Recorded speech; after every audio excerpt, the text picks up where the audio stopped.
Blessed evening po sa ating lahat. Narito naman sa Len para sa ating ika-248 day na ating sharing and devotion video. Thank God it's Saturday. Pasensya na po, wala akong naging mga devotion ng mga nakakaraan dahil kinailangan po na inyong lingkod na medyo mag-free up ng space sa aking gadget and at the same time ay para maaga din magpahinga. Pero malapit na rin naman ang bakasyon dito sa Hong Kong ng mga estudyante. Kaya okay lang yan. Ang mahalaga ay nagpapatuloy tayo. Ayan, ang pinopost muna natin is mga written devotion natin. So, nagpahinga muna tayo sa ating devotion video. But ngayon, buwapalit po tayo sa ating paggawa ng ating mga devotion video. So, tayo po ay dumako sa panalangin. So, let us pray. Ama namin Diyos na makapangilan sa at muli nagpapasalamat po kami sa buhay kalakasan natin na pinagkakalog ng Panginoon. Salamat din po dahil dadako kami muli sa pag-aaral at pagbubuli-buli ng mga salita Panginoon. Nagpilangin namin na kayo ang mataas at mapapurihan. May your glory be lifted up, Panginoon. At gawin niyo lamang pong tungtungan ng inyong kalwalatian ng inyong lingkod, Panginoon. Naway hindi ako ang makita at ang glory ko, Panginoon, o ang talino o ang galing sa pagsasalita, Panginoon. Ngunit kayo lamang po, Panginoon, ang mataas. At let us be humble, Panginoon, before you, bowing before you, Panginoon, and obeying your great commandment to go and make disciple of all nations, Panginoon. Ngayon din po sa mga makikinig, magbabasa o manonood, Panginoon, ng mga video na ito, Panginoon, o mga sinusulat naming devotion, Panginoon, ay nawa, magkaroon po ito ng rema sa kanilang puso, isip, kaluluwa at espiritu, Panginoon, nang sa gayon ay tanggapin kayo bilang Diyos at tagapagligtas na aming buhay, Panginoon. Alam namin na kayo po may kakayang kumilos upang humipo sa bawat isa, Panginoon, upang mapalapit sa inyo, Panginoon, at magkaroon ng magandang relasyon sa inyo, Panginoon. And we thank you, Lord God, for the first week, Panginoon, ng school ng aming mga anak, Panginoon. That you are the God who give wisdom to them, Panginoon. We pray, Lord God, na matapos nila na maayos at maluwalhati, Panginoon, kahit maraming mga activity, maraming mga ginagawa sa school, Panginoon. Pero alam namin, Panginoon, na sa kagaya sa sinabi mo sa inyong salita sa Philippians 4:13, Panginoon, now we can do all things through Christ who strengthen us, Panginoon. Kung kami lamang po ay hindi namin magagawa ito, Panginoon, ngunit kung kami ay nakasandig at nagtitiwala sa inyo, Panginoon, nothing is impossible, Panginoon. Habang buhay rin po kami magpapasalamat sa Panginoon Jesus sa kanyang ginawa sa krus ng Kalbaryo o Golgota, Panginoon, upang tubusin ang sangkatauhan sa kasalanan, Panginoon.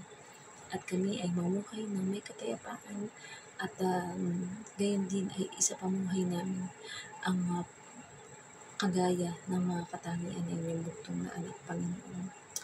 At dalangin po namin, Panginoon, na ang pagpapasalamat din sa banal na Espiritu, Panginoon, na siyang gumagabay sa amin upang aming magagawa, sasabihin, Panginoon, o iisipin at nilalaman ng aming puso ay tanging ayon lamang sa inyong kalooban, Panginoon. Kaawang mataas at mapupurihan sa aming buhay, Panginoon. This we pray in Father Jesus Christ. Amen. So, dumako po tayo sa Lucas 22:55. Ito po yung sinasabi. Nagsiga sila sa gitna ng patio at naupo sa paligid ng apoy. At si Pedro ay nakiumpok sa kanila. Message. Ang ginawa daw ng mga humuli sa Panginoong Yesus ay nagsiga sa gitna ng patio. At marahil dahil malamig o para may ilaw sila kaya sila gumawa ng apoy sa gitna. Pagkatapos ay umupo sila sa paligid ng apoy. Si Pedro naman daw ay nakaiumpok o sumama sa pagkakaupo o pagkakatipon ng mga taong ito. Application. Kapag ang isang tao ay namumuhay sa kasalanan, madilim ang buhay niya, kaya kailangan niya ng liwanag ng apoy.